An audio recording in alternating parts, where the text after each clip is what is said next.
నమస్కారం. ప్రేక్షకులందరికీ శుభోదయం. ఈనాటి శ్రావణ వైభవం అనే శీర్షికన శ్రావణ మాసంలో శుక్లపక్షంలో వచ్చే విదియ తిథి సందర్భంగా స్కాంద పురాణంలో చెప్పబడిన ఔదుంబర వ్రతాన్ని ఏ విధంగా ఆచరించాలో, ఈ వ్రతాన్ని ఆచరించటం వల్ల కలిగే సత్ఫలితాలేంటో పరిశీలిద్దాం. బ్రహ్మమానస పుత్రుడైన సనత్కుమారునికి పరమేశ్వరుడు శ్రావణ శుక్ల విదియ నాడు ఔదుంబర వ్రతాన్ని ఆచరించాలని చెప్పారని స్కాంద పురాణంలో చెప్పడం జరిగింది. ఔదుంబర వ్రతము అంటే మేడి చెట్టును ప్రత్యేకమైన విధి విధానాలతో పూజించటం అని అర్థం. ఈరోజు దేవాలయంలో ఉన్నటువంటి మేడి చెట్టు దగ్గరకు వెళ్ళి మేడి చెట్టు దగ్గర దీపాన్ని వెలిగించటం, మేడి చెట్టుకు ప్రదక్షిణలు చేయటం ద్వారా విశేషంగా శుభ ఫలితాలు సిద్ధింపజేసుకోవచ్చు. అయితే దేవాలయానికి వెళ్ళి మేడి చెట్టును పూజించటం వీలు కాని వాళ్ళు ఎవరైనా సరే దానికి ప్రత్యామ్నాయంగా ఏ విధంగా ఈ ఔదుంబర వ్రతాన్ని ఆచరించవచ్చో కూడా స్కాంద పురాణంలో చెప్పారు. దేవాలయంలో దగ్గరలో మేడి చెట్టు అందుబాటులో లేని వాళ్ళు మీ గృహంలో గోడ మీద ఒక మేడి చెట్టు రూపాన్ని ఎర్రచందనంతో కానీ, తడి పసుపుతో కానీ, తడి గంధంతో కానీ లిఖించాలి. అలా మేడి చెట్టు రూపును గోడ మీద లిఖించిన తర్వాత దానికి కర్పూర హారతి ఇచ్చి నమస్కారం చేసుకోవాలి.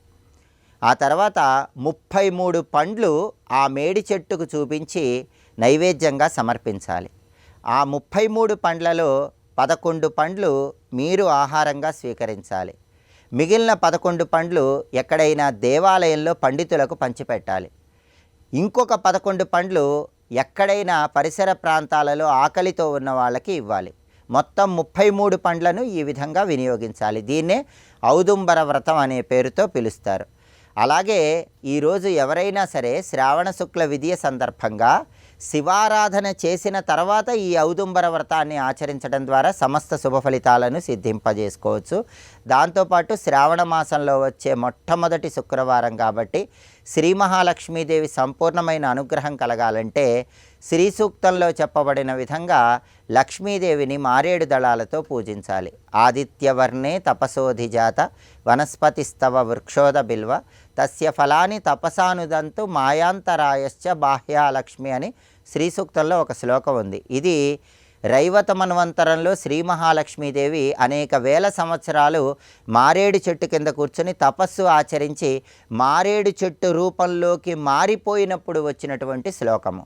కాబట్టి శ్రీ సూక్తంలో చెప్పబడిన ఈ శ్లోకాన్ని ప్రమాణంగా తీసుకొని గంధం రాసిన మారేడు దళాలతో లక్ష్మీదేవిని పూజిస్తూ లక్ష్మీ అష్టోత్తరం పఠించడం ద్వారా శ్రీ మహాలక్ష్మీదేవి సంపూర్ణమైన అనుగ్రహానికి సులభంగా ప్రతి ఒక్కరూ పాత్రులు కావచ్చు. శ్రావణ శుక్ల విదియ శ్రావణ శుక్రవారం సందర్భంగా ఈ విధి విధానాలు పాటించి లక్ష్మీ కటాక్షానికి పాత్రులు కండి. ఔదుంబర వ్రతాన్ని ఆచరించడం ద్వారా గురుబలాన్ని పెంపొందింపజేసుకొని సమస్త శుభ ఫలితాలు సిద్ధింపజేసుకోండి.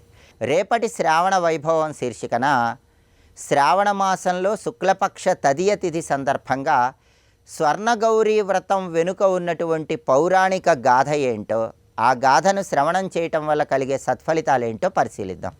నమస్కారం.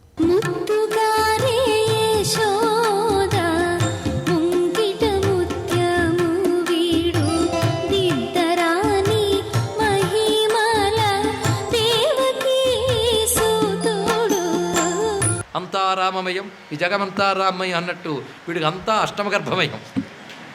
అష్టమగర్భంలో పుట్టబోయే హరి గురించే అది తన్మయుడు. యోగంలో తన్మయత అని ఒక భూమికి ఉంటుంది. క్రమక్రమంగా యోగం పండిపోతే తన్మయత భూమికి వెళ్తాం. తర్వాత తాదాత్మ్య భూమిక, ఇంకా అది కైవల్యం ఇంకేముంది. తన్మయత భూమికి వెళ్ళిపోతే చాలండి. హరియట, హరుడట, అఖిలాండ కోటులట, అందరిలోనూ పరమాత్ముడు వెలిగే ముచ్చట బాగా తెలుసుకోవే. అంత యోగంగా వెళ్ళిపోయాడు ఇక్కడ. శ్రవణ రంధ్రంబున ఏ శబ్దంబు వినబడు అది హరిపలుకని ఆలకించు. అక్షి మార్గమున ఎయ్యది చూడబడు అది హరిమూర్తిగా నొపునంచు జూచు. గంధంబులేమైన గ్రాణంబు సోకిన హరిమాలికా గంధమనుచునదరు. పలుకులెవ్వి అయిన హరిపేరు పలుకుబడియననుచు భ్రమసి పలుకు. తలపులెట్టివైన తలచి ఆ తలపులు హరితలంపులంచు నలుగదలుచు. ఏ శబ్దం వినబడ్డా ఆయన వచ్చి మాట్లాడుతున్నాడేమో అనిపిస్తుంది ఇక్కడ. ఏమండి ఇప్పుడే గర్భంలోకి వెళ్ళాడు కదా, పుట్టిరు వచ్చి మాట్లాడడానికి ఎంత టైం పడుతుంది అంటే భయం అన్నీ ఆలోచింపనివ్వదయ్యా. పైగా వాడు విష్ణువు పుడతాడని తెలిసింది. ఆయన అలా పుట్టిలోకి వచ్చేవచ్చు, ఆయన 9 నెలలు కావాలా? ఎలాగైనా వస్తాడు. వచ్చాడేమో ఏదో కనబడితే నేడు ఆయనే అనుకుంటున్నాడు. వెళుతుంటే గడ్డి తగిలింది అనుకోండి, అలాగా మామయ్య అని పిలిచాడు అనుకుంటున్నాడు. ఇలా ఏదైనా వాసనగానే వస్తుంటే ఏంటి తులసి వాసన అనుకుంటున్నట్ట. మొత్తం సర్వేంద్రియములతో విష్ణు తాదాత్మ్యం చెందిపోయాడండి మహాయోగి. ఈ విధంగా ఉన్నటువంటి వాడు మొత్తం కాపలా అంతా కూడా పక్కా చేసి పెట్టాడు. ప్రతి సుశిక్షితులైన వాళ్ళని సరి అయినటువంటి సమయాల్లో అక్కడ కాపలాగా పెట్టాడు. గొలుసులన్నీ సరిగ్గా ఉన్నాయో చెక్ చేసుకుంటున్నాడు. తాళం చెవులు గట్టిగా ఉన్నాయో చూసుకుంటున్నాడు. అటువంటి సమయం. పైగా వీడు నిద్ర లేకుండా తిరుగుతున్నాడు. నెలలు నిండిపోతున్న సమయంలో, ఆ సమయంలో ఆశ్చర్యకరంగా ఆ గర్భవతిగా తల్లి ఉన్న సమయంలో బ్రహ్మాది దేవతలు చెరసాల్లోకి ప్రవేశించారు. చూసారా, దేవుళ్ళందరూ ఇప్పుడు చెరసాల్లోకి వెళ్ళారు. దేవతలందరికీ చెరసాల్లోకి వెళ్ళవలసిన అవసరం ఏంటయ్యా అంటే దేవదేవుడి కోసం. ఆయన ఎక్కడుంటే అది గుడి, అది చెరసాలైనవరండి, భావనమైనా కానివ్వండి. ఇక్కడ వెళ్ళి నమస్కారం చేసుకుంటున్నారు, అత్యద్భుతంగా స్తుతి చేస్తున్నారు. ఇక్కడ నుంచి కృష్ణకథని ఎన్ని రకాలు ఆస్వాదించవచ్చండి. బ్రహ్మకృత కృష్ణస్థుతి ప్రారంభమవుతుంది ఇక్కడ. గర్భస్థ శ్రీకృష్ణస్థుతి. ఏ మహానుభావుడు పుట్టక ముందు నుంచి స్తోత్రాలు పొందుతూనే ఉన్నాడు ఆయన. కృష్ణభక్తి లాలస బాగా ఉన్నటువంటి వారు ఏం చేయాలంటే ఈ స్తోత్రాలన్నీ తెచ్చుకుని దాన్ని మననం చేస్తూ ఉంటే కృష్ణతత్వం అంతా బయటకు పొంగుతూ ఉంటుందండి. ఇది ఒక ప్రత్యేకమైన సబ్జెక్ట్. భాగవతంలో దశమస్కందం నుంచి, మొదటి నుంచి అయితే ఇంకా చాలా ఉంటాయి. దశమస్కందం నుంచి కృష్ణస్థుతులు. ఇప్పుడు బ్రహ్మకృత కృష్ణస్థుతి చేస్తున్నవాడు ఎవడు? సాక్షాత్ బ్రహ్మదేవుడు. బ్రహ్మదేవుడు 4 ముఖాలు, 4 ముఖాల్లో 4 వేదాలు, 4 ముఖాలతో చేస్తున్న స్తోత్రం అంటే చతుర్వేద సారం ఉంది ఇందులో. చతుర్వేద సారం. పైగా భాగవత ధర్మం మొట్టమొదటిగా విష్ణువు నుంచి ఉపదేశం పొందిన బ్రహ్మదేవుడు తాను స్తోత్రం చేస్తున్నాడు. ఇన్ని ఆలోచించాలండి. అందుకే ఇందులో ఉపనిషత్ తత్వం అంతా ఉంటుంది. మనం కూడా బ్రహ్మగారితో కలిసి ఆ గర్భస్థుడైన కృష్ణ పరమాత్మ నమస్కారం చేసుకుందాం. సత్యవ్రతం సత్యపరం త్రిసత్యం సత్యస్య యోనిం నిహితంచ సత్యే సత్యస్య సత్యమృత సత్య నేత్రం సత్యాత్మకం త్వాం శరణం ప్రపన్నాః. మంత్రం లాంటి శ్లోకం. మీరు జాగ్రత్తగా గమనిస్తే సత్య అనే మాటని ఎన్ని తేడాలతో చదివో పరిశీలించి. సత్యస్య సత్యస్య భేదాలు ఉంటాయండి పలుకులు, అర్థభేదం కూడా ఉంటుంది. సత్యనారాయణుడు అంటే వీడు ఇక్కడ తెలుస్తుందండి. ఇదే సత్యనారాయణుడు. స్వామి నువ్వు సత్యుడు. సత్యం అంటే ఒక అర్థం ఏంటంటే త్రికాలాలలోనూ నశించనిది ఒక అర్థం. ఇది బాగా తెలుసుకుంటే కృష్ణుడు అర్థమవుతాడు. త్రికాలాలలోనూ నశించని దాన్ని సత్యం అంటారు. రెండవది సత్యము అంటే వ్యర్థము కానిది, ఇది రెండవ అర్థం. మూడవ అర్థం ఏంటంటే ఎప్పుడూ మారకుండా ఉండేది. ఎప్పుడూ మారకుండా ఉండేది ఒకటి, త్రికాలాల్లో ఉండేది ఒకటి, రెండు తేడా ఉన్నది. ఎప్పుడూ మారకుండా ఉండేది అంటే గాలి వీచుతుంది, అగ్ని కాలుస్తుంది, సూర్యుడు ప్రకాశిస్తాడు, నీరు దాహం తీరుస్తుంది. ఎప్పుడు మారుతాయా? వాటిని సత్యం అంటారు. కానీ సత్యాలా ప్రళయకాలంలో మరి పరమాత్మ లీనమవుతాయి, కానీ సత్యం కాదు. సత్యం పరమాత్మే. కానీ ఎప్పుడూ ఉంటాయి కనుక సృష్టిలో నిరంతరం పరిణామ రూపంలో వస్తూ ఉంటాయి కనుక వీటిని సత్యమని అనాలి. పంచభూతాలని సత్యమని అనాలి. పంచభూతాలకు మూలమైన పరమార్థాన్ని సత్యమనాలి. ఇంకోటి సత్యం అనేటప్పుడు పంచభూతాల్లో సత్యం అంటే ఇంద్రియగోచరమైనటువంటి భూమి, నీరు, అగ్ని, ఇవి సత్. త్యత్ అంటే ఆకాశము, వాయువు. సత్యం అన్నప్పుడు ఈ రెండింటినీ కలుపుకోవాలి, పంచభూతాలు అని అర్థం ఇక్కడ. ఆ సత్యస్వరూపుడు నువ్వు. పైగా నువ్వు ఎలా ఉంటావు? ఇవన్నీ నీ యందు ఉన్నాయి, వాటి యందు నువ్వు ఉన్నావు. అలాగే సర్వకాలములందు మారనివంటే సత్యములంటే వేదములు. ఆ వేదముల యందు నువ్వున్నావు, వేదాలు నీలో ఉన్నాయి. సత్యస్వరూపుడు నువ్వు. ఇంకోటి సత్యం అనే మాటలో అర్థం ఏంటంటే ప్రాణము, సూర్యుడు, అన్నము అని అర్థం. మూడిటికి వైదిక అర్థం. సూర్య, ప్రాణ, అన్నముల రూపంలో ఉన్నవాడు. ఇవన్నీ సత్య శబ్దానికి ఇన్ని అర్థాలు ఉన్నాయండి. ఇన్ని అర్థాలు ఉన్నాయి. వాడిని సత్యాన్ని నమస్కరిస్తే అయిపోయింది కదా. సత్యం అంటే ఇంత విస్తారమైన అర్థాలు ఉన్నాయి. అర్థాలన్నీ శ్లోకంలో ఉన్నాయి ఇక్కడ. అందుకే సత్యం అంటే మరొకటి నీ సంకల్ప సత్యం. సత్యకామ సత్య సంకల్ప. సంకల్ప మాత్రం చేతనే సృజన చేసావు నువ్వు. సత్య సంకల్పుడైన వాడువు. అంతేకాదు నిన్ను పొందే సాధనల్లో సత్యము గొప్పది. సత్యము ద్వారా పొందబడేవాడు. సత్యం అంటే మళ్ళీ చెప్పుకుంటున్నా యథార్థం. ధర్మానికి సత్యమని పేరు, వేదానికి సత్యమని పేరు, యోగానికి సత్యమని పేరు, జ్ఞానానికి సత్యమని పేరు. కనుక ధర్మము ద్వారా, యోగము ద్వారా, జ్ఞానము ద్వారా, వేదము ద్వారా పొందబడేవాడు, తెలియబడేవాడు సత్యం. కానీ సత్యం ఎవడికి సాధనమో, సత్యానికి ఎవడి సాధ్యమో అతడు సత్యస్వరూపుడు. ఎంత రమ్యమైన వివేచన. కానీ సాధనారూపంగా, సాధ్యరూపంగా ఉన్నవాడు నువ్వే. అదేవిధంగా సత్యములైన పంచభూతముల యొక్క పరమార్థ స్వరూపము నువ్వు. వాటి యందు నువ్వు ఉంటావు. నీ యందు అవి లీనమవుతూ ఉంటాయి. నువ్వు వాటికి కారణమై ఉంటావు, వాటికి అంతర్యామిగా ఉంటావు. మళ్ళీ ఉపనిషత్తులో బృహదారణ్యకం మొదలైనకి వెళితే భూమి యందు అతడుంటాడు, భూమి ఆయన్ని తెలుసుకోలేదు. నీటి యందు అతడుంటాడు, నీరు ఆయన్ని తెలుసుకోలేదు. కన్ను యందు అతడుంటాడు, కన్ను ఆయన్ని చూడలేదు. చెవి యందు అతడుంటాడు, చెవి ఆయన్ని వెళ్ళలేదు. ఇంద్రియాల్లో ఆయనే ఉంటాడు, ఇంద్రియాలు ఆయన్ని తెలుసుకోలేవు. అలాగే ఆ మహానుభావుడు ఉంటేనే ఇవి సత్యముగా కనిపిస్తున్నాయి. ఉన్నట్టు కనబడుతున్నాయి ఇలా ఇంద్రియాలు, కనుక ఉన్నట్టు కనబడుతున్నాయి కదా. ఉన్నట్టు కనబడడానికి కారణమేదో వాడు ఉన్నవాడు, వాడు సత్యస్వరూపుడు. అటువంటి సత్యస్వరూపుడైనటువంటి నీకు నమస్కారము అంటున్నారు బ్రహ్మదేవుడు. అమ్మ గర్భంలో ఉన్నవాడికి మనం కూడా అలా నమస్కరిస్తూ ఉందాం. సర్వం శ్రీకృష్ణ చరణారవిందార్పణమస్తు. స్వస్తి.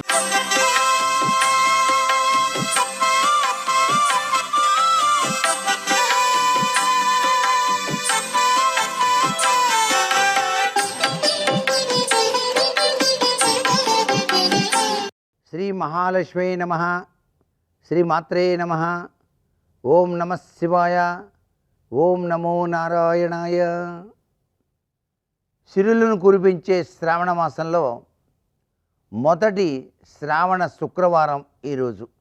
ఆ లక్ష్మీదేవి యొక్క దివ్యవంతమైన అనుగ్రహాన్ని ప్రతి ఒక్కరూ కూడా సాధించుకోవడానికి ఈరోజు సిరుల తల్లిని మనఃపూర్వకంగా పద్మపుష్పాలతో పూజ చేయాలి. వివిధ రకాలైనటువంటి పుష్పాలతో ఓం ప్రకృత్యై నమః అంటూ ప్రారంభించి పూజించేటువంటి సంప్రదాయం. అంతేకాకుండా ఈ రోజున అమ్మవారికి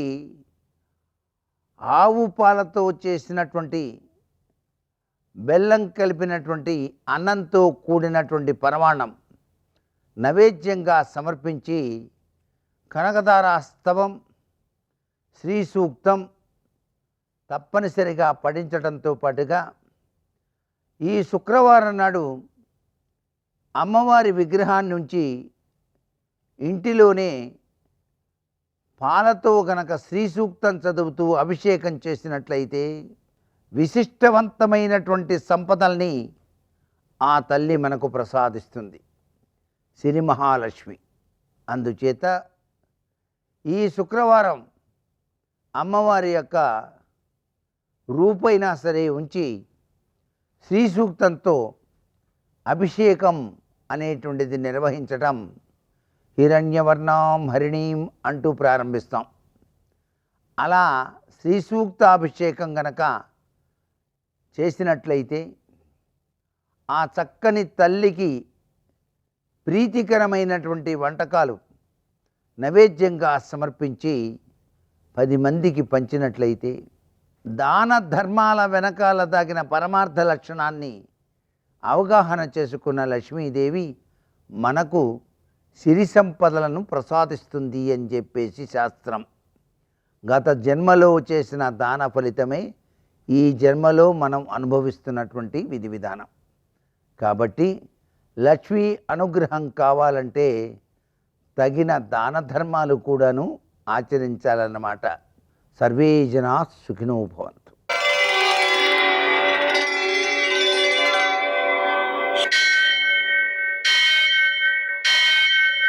సహస్రశీరుషం దేవం విశ్వాక్షం విశ్వశంభువం విశ్వం నారాయణం దేవమక్షరం పరమం పదం విశ్వతః పరమాం నిత్యం విశ్వం నారాయణగుం హరిం విశ్వమేవేదం పురుషస్తద్విశ్వముపజీవతి పతిం విశ్వస్యాత్మేశ్వరం శాశ్వతం శివమచ్యుతం నారాయణం మహాజ్ఞేయం విశ్వాత్మానం పరాయణం. సూర్యశౌర్యమథేందురింద్రపదవీ సన్మంగళం మంగళం. లక్ష్మీం క్షీరసముద్రరాజతనయాం శ్రీరంగధామేశ్వరీం దాసీభూతసమస్తదేవవనితాం లోకైకదీపాంకురాం శ్రీమన్మందకటాక్షలబ్ధవిభవబ్రహ్మేంద్రగంగాధరాం త్వాం త్రైలోక్యకుటుంబినీం సరసజాం వందే ముకుందప్రియాం. నేటి కాలమాన విశేషాలను గమనిద్దాం. స్వస్తి శ్రీ చాంద్రమాన పరాభవనామ సంవత్సరం దక్షిణాయనం, వర్ష ఋతువు, శ్రావణ మాసం, శుక్లపక్షం, శుక్రవారం. సూర్యోదయం 6 గంటల 2 నిమిషాలకు, సూర్యాస్తమయం 6 గంటల 39 నిమిషాలకు. తిథి విదియ సాయంకాలం 6 గంటల 51 నిమిషాల వరకు. నక్షత్రం పొబ్బ రాత్రి 3 గంటల 43 నిమిషాల వరకు. వర్జం మధ్యాహ్నం 12 గంటల 20 నిమిషాల నుంచి 1 గంట 52 నిమిషాల వరకు. దుర్ముహూర్తం ఉదయం 8 గంటల 33 నిమిషాల నుంచి 9 గంటల 24 నిమిషాల వరకు. మరల మధ్యాహ్నం 12 గంటల 46 నిమిషాల నుంచి 1 గంట 36 నిమిషాల వరకు. అమృతకాలం రాత్రి 9 గంటల 34 నిమిషాల నుంచి 11 గంటల 6 నిమిషాల వరకు. రాహుకాలం శుక్రవారం కాబట్టి ఉదయం 10:30 నుంచి 12 గంటల వరకు. అష్టకవర్గ రీత్యా శుభప్రదమైన సమయం ఉదయం 10 గంటలకు. నేటి విశేషం శ్రావణ శుక్రవారం. సామాన్యంగా పౌర్ణమి ముందున్నటువంటి శ్రావణ శుక్రవారం రోజున వరలక్ష్మీ వ్రతం ఆచరించుకోవడం సహజంగా జరుగుతుంటుంది. కొన్ని సందర్భాల్లో ఆ టైంకి సరిపోదేమో, ఎక్కడికైనా మనం వెళ్ళాలేమో, ఏదైనా కారణాల వల్ల చేయలేమో అనేటువంటి వారు ఈ ముందున్నటువంటి శుక్రవారాల్లో కానీ తరువాత ఉన్న శుక్రవారాల్లో కానీ లక్ష్మీ పూజ వరదలక్ష్మీ వ్రతంగా చేసుకుంటూ ఉంటారు. ఇక మనం సామాన్యంగా చూసినప్పుడు ఈ రోజున శుక్రవారం కాబట్టి లక్ష్మీనారాయణులకు మారేడు దళాలతో అర్చన చేయడం ద్వారా సంపద మోక్షము సిద్ధిస్తాయి. అలాగే లక్ష్మీ అష్టోత్తర శతనామ స్తోత్రాన్ని 108 సార్లు, కనకదహారాస్తవం 3 సార్లు, లక్ష్మీ హృదయం 5 సార్లు పారాయణ చేసుకోవడం ద్వారా, ఇంట్లో ఏ ఒక్కటి పారాయణ చేసుకున్నా కూడా లక్ష్మీదేవి యొక్క అనుగ్రహంతో అనుభవయోగ్యమైన సంపద పెరుగుతుంది.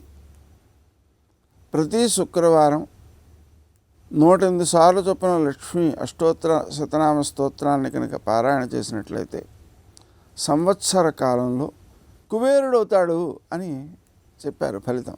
కుబేరుడు అంటే ఏమిటి? సంపద ఎంత ఉందనేది లెక్క కాదండి. మనకు అవసరమైనప్పుడు అవసరమైనది సిద్ధముగా ఉండడం అనేటువంటి దాన్ని మనం పరిపూర్ణమైన సంపదగా భావన చేయాలి. అటువంటి సంపద మనకు రావాలి అంటే మనం తప్పనిసరిగా ఆ వరలక్ష్మీ వ్రతంలో లక్ష్మీదేవిని విష్ణుమూర్తిని పూజ చేసుకోవాలి. నేటి ఆణిముత్యాలు.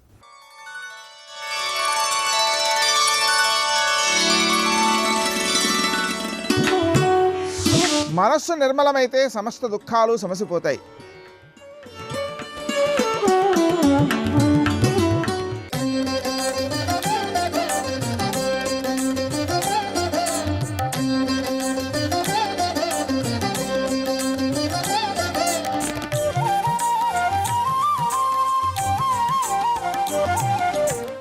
అంబుజోదర దివ్యపాదారవింద చింతనామృతపాన విశేషమత్త చిత్త మీరీతి ఇతర విషయంబు చెరనీర్చు వినుత గుణశీల మాటలు వేయునేలా అంటాడు ప్రహ్లాదుడు. అలా ఎప్పుడూ భగవంతుని యందు మాత్రమే చిత్తముంచుకోగలిగినటువంటి ప్రశాంత స్థితి కావాలి. ఇతరమైనటువంటి ఒత్తిళ్ళు, ఇతరమైన విషయాలతో నాకు సంపర్కం వద్దు అనుకుంటే ఆ సంసారాన్ని విడిచిపెట్టి భార్యని తీసుకొని అరణ్యంలో ప్రవేశిస్తాడు. పూర్వకాలం వెళ్ళినటువంటి పరిస్థితిని నేను ఉటంకిస్తున్నాను. అరణ్యంలో ప్రవేశించి భార్యతో కలిసి ఏదో దొరికిన పదార్థాన్ని స్వీకరిస్తూ చిత్తాన్ని ఇద్దరూ కూడా భగవంతుని యందే ఉంచుకుంటారు. అందుకే వానప్రస్థంలో ఐశ్వర్య సంబంధమైనటువంటి విషయం ఎక్కువ ఉండదు. ఇక చిట్ట చివరిది సన్యాసాశ్రమం. సన్యాసాశ్రమం అత్యంత ఉత్కృష్టమైన ఆశ్రమం. అందరూ ఆశ్రయించగలిగినది కాదు. జ్ఞానము విపరీతంగా పొందాలనేటటువంటి కుతూహలం కలిగితే, జ్ఞానము పొందాలనేటటువంటి కుతూహలము విపరీతమైతే అన్నిటినీ విడిచిపెట్టేసి కేవలము భగవంతుని యందు మాత్రమే మనసు పెట్టుకొని అన్నిటినీ విడిచిపెట్టేస్తే చిట్ట చివరికి అగ్నిహోత్రంతో సంబంధాన్ని కూడా విడిచిపెట్టేస్తాడు. అందుకే సన్యాసాశ్రమంలో ఉన్నటువంటి వ్యక్తి తన అన్నాన్ని తాను వండుకోడు, అగ్ని సంబంధం ఉండదు. కనుక డబ్బు అత్యంత అవసరమైనటువంటి ఆశ్రమం ఒక్క గృహస్థాశ్రమం. డబ్బుతో ఇంత అవసరం ఉంది కాబట్టి గృహస్థాశ్రమం ఏమైనా తక్కువ అని అనుకుందామా అంటే రామాయణంలో రామచంద్రమూర్తి ఒక మాట అంటాడు, బ్రహ్మచర్యము, గృహస్థాశ్రమము, వానప్రస్థము, సన్యాసము, ఈ 4 ఆశ్రమాలలోకి అత్యంత ఉత్కృష్టమైన ఆశ్రమము, అత్యంత శక్తివంతమైన ఆశ్రమం ఏది అంటే గృహస్థాశ్రమమే. నేనంటలేదు ఈ మాట, రామాయణంలో రామచంద్రమూర్తి చెప్పిన తీర్పు. ఎందుచేత అంటే బ్రహ్మచారి గృహస్థు మీద ఆధారపడతాడు. గృహస్థు భార్యతో కలిసి యాజమాన్యం స్వీకరించి యజమానిగా కూర్చొని యజ్ఞం చేస్తే ఆ యజ్ఞము చేత ప్రీతి చెందినటువంటి దేవతలు వర్షం కురిపిస్తే ఆ వర్షము వలన మనందరం కూడా బ్రతుకుతున్నాం. మనందరం అంటే సమస్త భూతకోటి, కేవలము 2 కాళ్ళున్న వాళ్ళు కారు. శం ద్విపదే శం చతుష్పదే అంటారు. 2 కాళ్ళున్న ప్రాణులు, 4 కాళ్ళున్నటువంటి ప్రాణులు, చెట్లు, కీటకములు ఇవన్నీ కూడా ఎవరి వలన బ్రతుకుతాయి అంటే ఒక్క గృహస్థు వలన బ్రతుకుతున్నాయి. అందుకే గృహస్థాశ్రమం అత్యంత ప్రధానమైనటువంటి ఆశ్రమం. గృహస్థాశ్రమంలో లేకపోతే 3 రకములైనటువంటి రుణములు తీరవు. అసలు పితృరుణం తీరాలి అంటే గృహస్థాశ్రమమే దానికి ఆలంబనం. గృహస్థాశ్రమంలోకి ప్రవేశించి ధర్మపత్నిని స్వీకరించి తన కామాన్ని ధర్మంతో ముడివేసి తన తేజస్సుని ఆమె యందు నిక్షేపించిన కారణం చేత కలిగినటువంటి కుమారుడి వలన తనకి పితృరుణం తీరుతుంది. అందుకే కుమారుడు కలిగితే కట్టుకున్న బట్టలతోటే కొంచెం ఎత్తైనటువంటి ప్రదేశంలోంచి నీళ్లలోకి దూకుతారు. ఆ నీళ్ళు ఇలా పైకి ఎగిరితే ఆ నీటిని చూసి పితృదేవతలు రుణం నుంచి విముక్తుణ్ణి చేస్తారు. కాబట్టి పితృరుణం తీరాలన్నా గృహస్థాశ్రమమే ఆలంబనం. దేవతారుణం తీరాలి, దేవతల యొక్క రుణం తీరాలి అంటే రామాయణ భారత భాగవతాది గ్రంథములు చదువుకోవాలి. వాళ్ళు మనిషి జన్మ పండడానికి వీలైనటువంటి రీతిలో వేదములలో చెప్పబడినటువంటి విషయాన్ని భూతద్దంలో పెట్టి చూపించి మనకందరికీ అర్థమయ్యేటటువంటి రీతిలో సర్గశ్చ ప్రతిసర్గశ్చ వంశో మన్వంతరాణిచ వంశానుచరితంచైవ పురాణం పంచలక్షణం అంటారు. 5 లక్షణములతో కూడుకున్నదై మనిషి జీవితం ఎంత ధార్మికంగా ఉండాలో నిర్ధారించడం కోసమని పౌరాణిక వాంగ్మయాన్ని మనకిచ్చారు. అటువంటి ఋషుల యొక్క రుణం తీరాలి అంటే ప్రతిరోజు దేవతార్చన జరగాలి. దేవతార్చన అంటే గృహదేవతలను ఉంటారు, ప్రతి ఇంట్లో దేవతలు ఉంటారు. ఆ దేవతలు పస్తు ఉండకూడదు, వారు ఉపవాసం ఉండకూడదు. ఆ దేవతలకి నైవేద్యం జరగాలి అన్నా, దేవతలకి ఆరాధన జరగాలి అన్నా గృహస్థాశ్రమం అవసరం. ఆ గృహస్థాశ్రమంలో ఉన్నవాడే దేవతల యొక్క రుణం తీర్చుకోగలడు. యజ్ఞయాగాది క్రతువులు చేసి హవిస్సునిచ్చి వాళ్ళకి భోజనాన్ని కల్పిస్తాడు. అలాగే చిట్ట చివరిది ఆ ఋషి రుణం, దేవతా రుణం, అలాగే మాతృరుణం, పితృరుణం. ఈ 3 రుణములు తీరడానికి యోగ్యమైనటువంటి ఆశ్రమం ఏది అంటే ఒక్క గృహస్థాశ్రమమే. ఇన్నింటికీ ఆలంబనమైనటువంటి గృహస్థాశ్రమంలో ఇన్ని కర్తవ్యాలు నిర్వహించాలి అంటే ధనం అవసరము లేకుండా ఎలా ఉంటుంది? అందుకే గృహస్థు ధనాన్ని కోరుకుంటే దాంట్లో దోషం లేదు. బ్రహ్మచారికి దానం పట్టేటటువంటి అధికారం లేదు. బ్రహ్మచారి దానం పుచ్చుకొని రేపటి కొరకు అని దాచకూడదు. అందుకే పోతన గారు భాగవతం చేస్తూ వామనమూర్తి ఘట్టంలో ఆ బ్రహ్మచారిగా వచ్చినటువంటి విష్ణుమూర్తి చేత చెప్పిస్తారు. గొడుగో జన్నిదమో కమండలయో నాకున్ ముంజియో దండమో వడుగేనెక్కడ కరుల్ వామాక్షుల శంబులెక్కడ నిత్యోచిత కర్మమెక్కడ మదాకాంక్షితం బైన 3 అడుగుల మేరయ త్రోవకిచ్చుటది బ్రహ్మాండంబు నాపాలికిన్ననిపిస్తారు. నిత్యోచిత కర్మ సంధ్యావందనం, విద్యాభ్యాసం, అతనికి ఐశ్వర్యంతో సంబంధం లేదు. కాబట్టి రేపటి కొరకు అని దానం పట్టి దాచకూడదు బ్రహ్మచారి.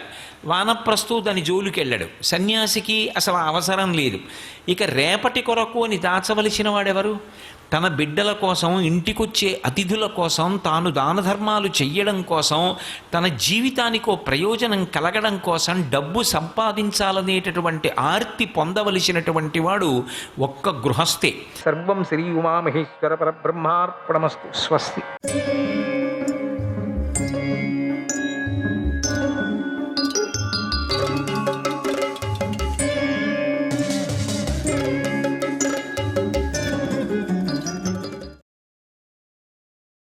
పరబ్రహ్మ రూపమైనటువంటి స్వామినే వాళ్ళతో ఉన్నాడు. పరబ్రహ్మ స్వరూపమైనటువంటి పరమాత్ముడు శ్రీకృష్ణుడు ఆయన సహాయం ఉండబట్టి ఇక మహాతపస్వి అయినటువంటి ధౌమ్యుడు ఉన్నాడు. ఇంకంతకన్నానా, ఒకనాడు సంధ్యా సమయంలో ధర్మరాజు కృష్ణునితో కలిసి కూర్చున్నాడు. అక్కడికి దల్భుడి కుమారుడైనటువంటి బక్క మహర్షి వచ్చి ఇలా అన్నాడు, ఓ కుంతీ కుమార, ఈ వనంలో విప్రులు హోమం చేస్తున్నప్పుడు అగ్ని ఎంత అందంగా వెలిగిపోతుందో చూడు. వీరందరూ నీ చేత రక్షించబడుతున్నారు. వ్రత నియమం పాటిస్తూ తమ ధర్మాన్ని ఆచరిస్తున్నారు. ఇంకా భృగు వంశీయులు, అంగీరసులు, వశిష్ఠ వంశీయులు, కశ్యప వంశీయులు, అగస్త్య వంశీయులు, అత్రి వంశీయులు, ఉత్తమమైన వ్రతాన్ని పాటించేవారు, శ్రేష్ఠులు అయిన విప్రులు వచ్చి నిన్ను కలుసుకుంటున్నారు. అన్ని మహర్షులు వంశాలన్నీ వస్తున్నాయి అక్కడికి. అదే వీళ్ళు రాజ్యం ఏలుతూ ఉంటే కొంతమంది రారు కదా. ఇప్పుడు వనంలో ఉన్నారు కాబట్టి అందరూ వస్తున్నారు. అన్ని రాజులు వస్తున్నారు, చక్రవర్తులు వస్తున్నారు, మహర్షులు వస్తున్నారు.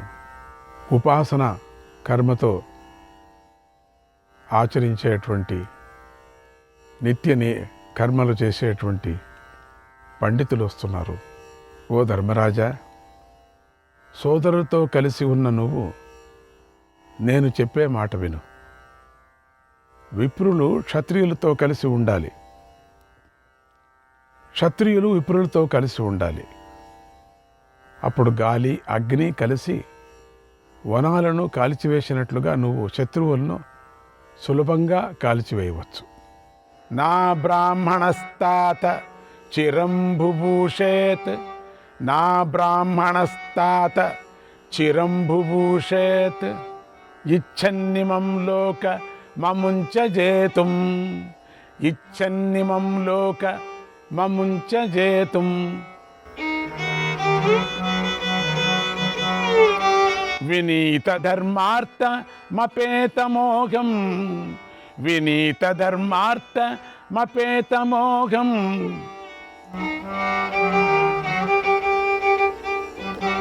లబ్ధ్వా ద్విజం నుదతి నృప సపత్నాన్, లబ్ధ్వా ద్విజం నుదతి నృప సపత్నాన్. నాయన, ఇహలోక పరలోకాలను జయించాలనుకునే రాజు విప్రుడు లేకుండా ఎక్కువ కాలం బ్రతకలేడు, ఉండలేడు. కనుక ధర్మార్థాలను బాగా తెలిసి మోహం లేనటువంటి విప్రుణ్ణి పొంది రాజు శత్రువులను నాశనం చేస్తాడు. బలిచక్రవర్తి ప్రజాపాలనకై క్షత్రియ ధర్మాన్ని ఆచరించాడు. అయితే లోకంలో నిశ్రేయస ధర్మాన్ని విప్రుడైన శుక్రాచార్యుడి నుంచే పొందాడు తప్పితే వేరొకడి నుంచి పొందలేదు. విప్రుడితో కలిసి ఉండటం వల్లే బలి రాజ్యాన్ని పొందాడు, అక్షయమైనటువంటి ఐశ్వర్యాన్ని పొందాడు, భోగాలన్నిటినీ పొందాడు. అతడే విప్రుల పట్ల, వామనమూర్తి పట్ల అహంకారంతో దుర్మార్గంగా ప్రవర్తించి చివరికి నశించాడు. విప్రుల్ని ఆదరించాడు బలి. ప్రారంభంలో చాలామందికి బలిని ఎందుకు పాతాళ లోకానికి పంపించాడు, ఏం చేశాడు అని. బలిని ఎంతసేపు అంతా పొగిడారు, నిజమే. ఎందుకంటే ధర్మమూర్తిగా ఉన్నాడు, అన్ని చోట్ల ధర్మాన్ని ఆచరించాడు, విప్రుల్ని పోషించాడు, గౌరవించాడు, భగవద్భక్తుడు కూడా. అటువంటి వాడు చివరికి ఏమైంది, విప్రుల్ని పరమాత్ముడిని కూడా దూరీకరించాడు, దూరం పెట్టాడు. కనుక విప్రుడి సహాయం లేకుండా క్షత్రియుడు ఈ భూమిని ఎక్కువ కాలం పాలించలేడు. బలిచక్రవర్తిలాగా విప్రుడి ఉపదేశాలు పొంది నీతిగా పాలిస్తున్న రాజుకే ఈ భూమి శిరస్సు వంచుతుంది. యుద్ధంలో ఏనుగుకు మావటి వాడిని దూరం చేస్తే దాని బలం క్షీణించిపోతుంది. అలాగే విప్రులను దూరం చేసుకుంటే క్షత్రియుడి బలం క్షీణించిపోతుంది.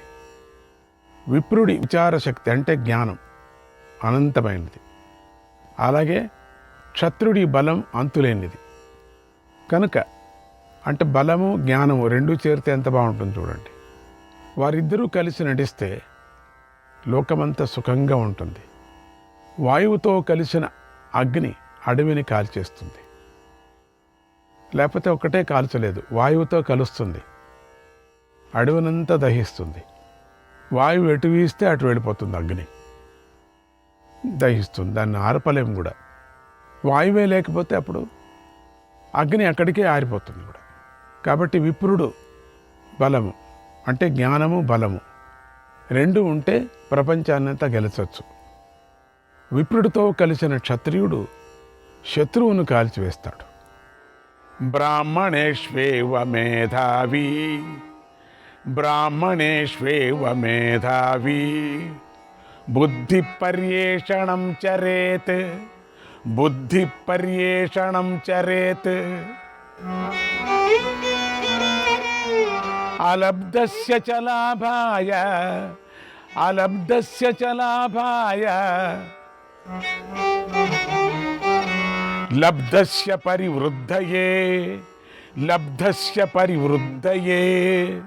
లభించిన దానిని పొందటానికి, పొందిన దానిని వృద్ధి చేసుకోవటానికి, అంటే లభించని దానిని పొందటానికి, ఏది దొరకదో దాన్ని పొందటానికి, పొందిన దానిని వృద్ధి చేసుకోవటానికి, దాన్ని నిలుపుకోవటానికి బుద్ధివంతుడైన వాడు విప్రుల ఆలోచన మీదే ఆధారపడాలి. ఏది దొరకదో దాన్ని సంపాదన చేయాలి, ఏది సంపాదన చేస్తున్నామో దాన్ని నిలుపుకోవాలి. ఇదే ధర్మం. వారి ఆలోచన ప్రకారమే నడుచుకోవాలి. కనుక నువ్వు విప్రులను పోషించు.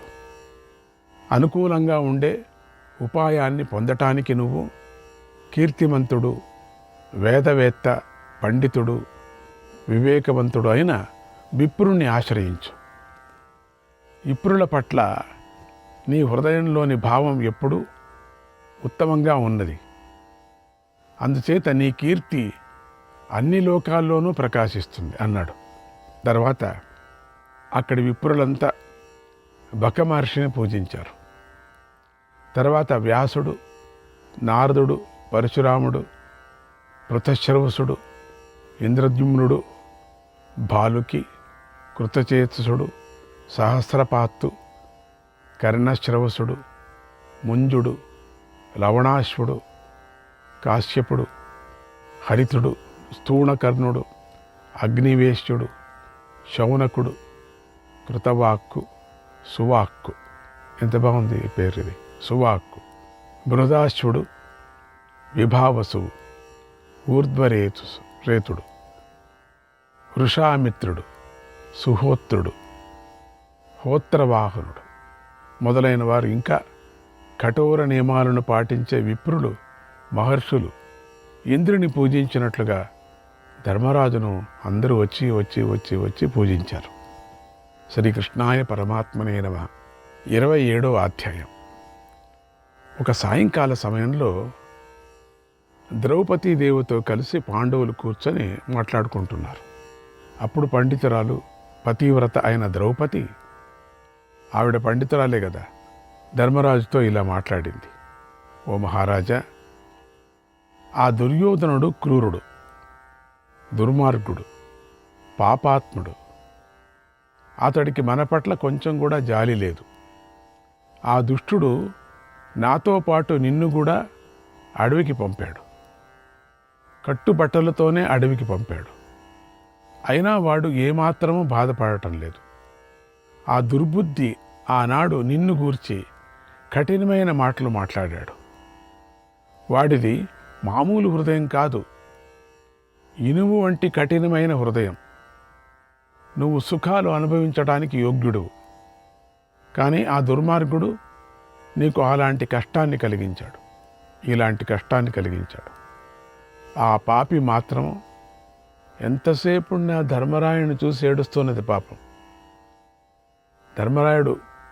ధర్మరాయుని చూస్తే ఎటువంటి వాళ్ళకు జాలి అవుతుంది. ఎందుకంటే అమాయకుడు. అంటే అమాయకుడు అంటే ఏం తెలియనివాడని కాదు, ద్రోహము చేయాలా అనేది తెలియదు. అబద్ధం చెప్పాలని అందరినీ నమ్ముతాడు. అటువంటి వాళ్ళనే అమాయకులు అంటారు. తన స్నేహితులతో ఆనందిస్తున్నాడు చూడు ఆ పాపి అని కష్టపడి ఏడుస్తున్నది, బాధపడుతున్నది. ఇంకా ఆ కోపం పోలేదు. నువ్వు నారబట్టలు కట్టుకొని అడవికి వెళుతున్నప్పుడు కేవలం 4 పాపాత్ములు కంటి నుంచే మాత్రం కన్నీరు కారలేదు. నేను అది గమనించాను. వారి గురించి చెబుతున్నాను వినండి. దుర్యోధనస్య కర్ణస్య శకునేశ్చ దురాత్మనః దుర్భ్రాతుస్తస్య చోగ్రస్య రాజన్ దుశ్శాసనస్య చ. శకునేశ్చ దురాత్మనః. ఓ మహారాజా, ఒకడు దుర్యోధనుడు, కర్ణుడు, దుర్మార్గుడైనటువంటి శకుని, ఉగ్ర స్వభావం గలవాడు, దుష్ట సోదరుడు అయిన దుశ్శాసనుడు. ఈ 4 మాత్రం కంట్లో నీళ్లు రాలేదు వాళ్ళకి. 4 ఎగురుతున్నారట, సంతోషపడుతున్నారు. అప్పుడు కన్నీరు కారలేదు. మిగతా కురువంశీయులందరూ దుఃఖించారు. మిగతా కురువంశీయులు ఉండిన ఆ కురుపుత్రులందరూ దుఃఖించారు. వారి కళ్ళ నుంచి కన్నీరు కారింది. ఇప్పుడు నువ్వు నిద్రపోయే శయ్యను చూస్తూ ఉంటే పూర్వం నువ్వు పడుకునే చక్కని శయ్య గుర్తుకొస్తుంది. ఆవిడకి బాధ, పాపం. ఎంత ఆనందమైనటువంటి హంసతూలిక తల్పం మీద పడుకుంటూ ఉంటివి. ఇప్పుడు ఏమిటి శయ్య? గడ్డి, దాని మీద నారుగుడ్డ, అంతే. ఇది పడుకోవటం. గడ్డిని మూటగట్టి దిండు, చలి అయితే మళ్ళీ ఒక నారుగుడ్డ, అంతే. ఇది చూస్తే నాకు కష్టంగా ఉంది. నేను నీ గురించే ఎంతో దుఃఖిస్తున్నాను. ఏమిటో ధర్మరాజును చూసి చిన్నపిల్లలాగా ఆడుతున్నది ద్రౌపది. పాపం, నువ్వు కష్టాలు అనుభవించటానికి యోగ్యుడు కాదు. కష్టాలు పడకూడదు. సుఖాలు అనుభవించటానికే యోగ్యుడు నువ్వు. ఆనాడు సభా మధ్యలో ఏనుగు దంతాలతో నిర్మించిన రత్నసింహాసనంలో కూర్చున్న నిన్ను నేను చూశాను. ఈనాడు దర్భలతో చేసిన ఆసనంపై కూర్చున్న నిన్ను చూస్తుంటే నాకు దుఃఖం వస్తుంది. దుఃఖం నా హృదయాన్ని కాల్చివేస్తుంది. పూర్వం ఇంద్రప్రస్థంలోని సభలో రాజులందరితో కలిసి కూర్చొని ఉన్న నిన్ను నేను చూశానప్పుడు ఇంద్రుడులాగా ఉన్నావు.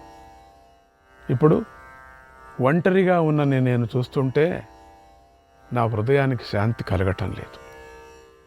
పూర్వం నువ్వు సూర్యుడి వంటి తేజస్సుతో వెలిగిపోతూ ఉండేవాడు. మంచి గంధాన్ని పూసుకునేవాడు.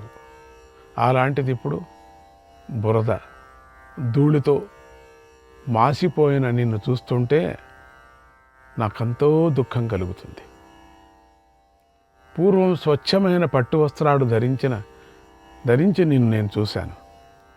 ధరించినటువంటిని నేను చూశాను. ఇప్పుడు ఇలా నారబట్టలు కట్టుకున్న నేను చూస్తుంటే నాకెంతో బాధగా ఉంది. ఒక నారబట్ట ఉతికివేలా ఇంకొక బట్ట కట్టుకోవాలి. ఏమిటిది? అప్పుడు మన ఇంటి నుండి వేల కొద్ది విప్రులు బంగారు పాత్రలతో అన్నాన్ని తీసుకువెళ్ళేవారు. యతులు, బ్రహ్మచారులు, గృహస్థులు రుచికరమైన భోజనం చేశారు. రాజభవనంలో బంగారు పాత్రలతో ఇష్టమైన వంటకాలు అన్ని నిండుగా ఉండేవి. ప్రతిరోజు విప్రులను వారి కష్టాలను తగినట్లుగా, ఇష్టాలకు, వాళ్ళ కష్టాలంతా దూరం చేసి నువ్వు వాళ్ళ ఇష్టాలకు తగినట్లుగా నువ్వు సత్కరించేవాడు. అసలు ఎవరికి కష్టమే లేదు. వాళ్ళకి ఏమి ఇష్టం కావాలో అది ఇచ్చేవాడు. నువ్వు వారిని నువ్వు పూజించేవాడు. ఆ వైభవం అంతా ఇప్పుడు లేదు. అది లేకపోవటంతో నా హృదయానికి శాంతి కలగటం లేదు. బంగారు పాత్రలో తినేవాడు ఇప్పుడు మట్టి పాత్రలో తింటున్నావు. నీ సోదరులు అందమైన కుండలాలను చెవులకు ధరించి ఉండేవారు. రుచికరమైన వంటకాలతో భోజనం చేశారు అప్పుడు. అలాంటి వారు ఈ రోజున కందమూలాలు ఫలాలు తింటున్నారు. ఇలా జీవిస్తూ ఉండటాన్ని నేను చూస్తున్నాను. ఈ దృశ్యాన్ని చూసిన నా హృదయానికి శాంతి ఎలా లభిస్తుంది? ఓ మహారాజా, నీ సోదరులు దుఃఖాలు అనుభవించటానికి అర్హులు కారు. అటువంటి వారిని చూస్తూ ఉంటే నా మనసు శాంతించటం లేదు. మీరు అనుకోవచ్చు, కందమూలాలు ఎందుకు తింటారు, అక్షయ పాత్రం ఉంది కదా అని. ఎప్పుడూ అక్షయ పాత్రం వాడేది కారు ద్రౌపది. కందమూలాలు దొరుకుతుంటే, అక్షయ పాత్ర కందమూలాలు దొరకనప్పుడు జ్ఞాపకం పెట్టుకోండి. వాళ్ళు పాండవులు కదా, ధర్మంతో ఉండిన వాళ్ళు కదా. వాళ్ళు ఎప్పుడు కావాలనో అతిథి సత్కారం చేసేటప్పుడు మాత్రం దాన్ని ఉపయోగించేవారు. బ్రాహ్మణులకు అన్నదానం చేసేటప్పుడు మాత్రం ఉపయోగించేవారు. మహామునులకు అన్నదానం చేసేటప్పుడు మాత్రమే ఉపయోగించేవారు. మిగతా సందర్భాల్లో అసలు అది కనపడదు. ప్రార్థన చేస్తూనే వచ్చేది అది. ద్రౌపది ప్రార్థన చేస్తూనే చేతికి కనపడింది. ఎక్కడ పెట్టలో గిట్లో కూడా పెట్టడానికి వీల్లేదు. సూర్యుడే తీసుకోవటం, సూర్యుడే ఇవ్వటం. వాళ్ళు దినము తినవచ్చు కదా, సూర్యుడేం అనేవాడు కూడా కాదు. దినము అక్షయ పాత్రాన్ని తీసుకొని దినము వంటకాలు, ఇష్టం వచ్చినట్టు వంటకాలు చేసుకోవచ్చు కదా. మనమైతే చేసుకునేవాళ్ళం కదా నిజంగా, పంచపాండవులు కాకపోతే. వాళ్ళు ధర్మమూర్తులు. అట్లంతా పరమాత్ముడి వరాన్ని మిస్యూజ్ చేయలేదు వాళ్ళు. ఈ వనవాస కష్టాన్ని అనుభవిస్తూ దుఃఖిస్తున్న ఈ భీమసేనుని చూడు. ఇతన్ని ఇలా చూస్తుంటే నీకు శత్రువుల మీద కోపం రావటం లేదా? అంటే అక్షయ పాత్ర ఉంది కదా, మళ్ళీ చెప్పుకుందాం దాన్ని. ఆ పాత్రలో కందమూలాలు తీసుకొచ్చి వేస్తే కందమూలాలు అక్షయమయ్యేది. ఏది వేస్తే అది. అందుకని అది కందమూలాలే ఉడికించుకొని తినేవారు. ఎన్నైనా వచ్చేసేది. ఈ భీమసేనుడు యుద్ధంలో, అది ఉండని తర్వాత మాట్లాడుకుందాం. ఈ భీమసేనుడు యుద్ధంలో వెన్ను చూపించడు. శత్రువులను చంపుతూ ముందుకే వెళతాడు. అటువంటి ఈ వీరుడు ఈ రోజున స్వయంగా అన్ని పనులు చేస్తున్నాడు. అన్నీ తానే చేస్తున్నాడు. ధర్మాత్ములు కదా వాళ్ళు. అందుకని ఎవరు ఏం తెచ్చేవాళ్ళు కాదు. పైగా ఇక్కడ అక్షయ పాత్రలో ఉండే కందమూలాలు తినుకొని వెళ్ళారు వాళ్ళు కూడా. అది చూడండి ఎట్లా ఉందో. అక్షయ పాత్రలో ఉండేటువంటిది తినేసుకొని వెళ్ళారు. ఇతడు సుఖభోగాలను అనుభవించటానికి అర్హుడు కదా ఈ భీముడు. కానీ ఇప్పుడు చూడండి, దుఃఖాన్ని అనుభవిస్తున్నాడు. ఈ భీమసేనుడు వివిధ వాహనాల చేత, ఉన్నతమైన వస్త్రాల చేత సత్కారాలు పొందాడు కదా. ఇతడు అడవిలో కష్టాలు అనుభవిస్తూ ఉంటే నీకు శత్రువులపై కోపం రావటం లేదా? చూడు భీముణ్ణి చూడు, శరీరం అంతా చూడు, అన్నీ ఈగలు కుట్టి కుట్టి కుట్టి పెట్టాయి. ఒక చిన్న గోచిక పెట్టుకున్నాడు పాపం.